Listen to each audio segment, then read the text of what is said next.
Back inside the death trap, Rizzy Wu stood before the living statue. The thing shattered a stone slab and spoke. "I see you have finally made it this far." Seeing the thing destroy that slab, my glorious king narrowed his eyes and asked the statue, "Who even are you? Were you the one who dragged me here?" The creature answered with the most cryptic nonsense ever and said, "Yes, but you're asking the wrong question. Instead of wondering about me, you should be asking, who are you?" It announced, "The final test begins now.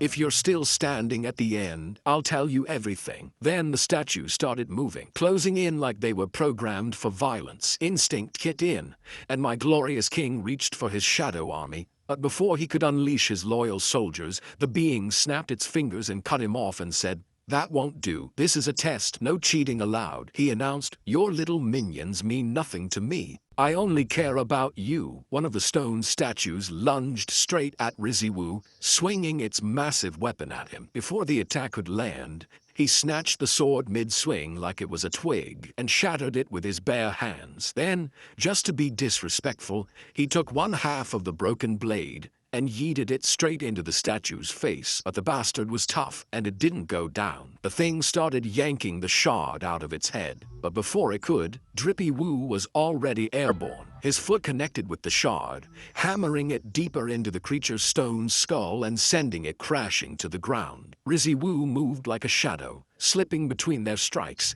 He leapt into the air, dagger in hand, and slammed it straight into another golem's head, sending it crumbling into rubble. Every movement was precise, every kill was clean. Watching from above, the floating entity observed his handiwork and said, "You've achieved so much with the body of a human. I am truly impressed, but it's still too early for this to end."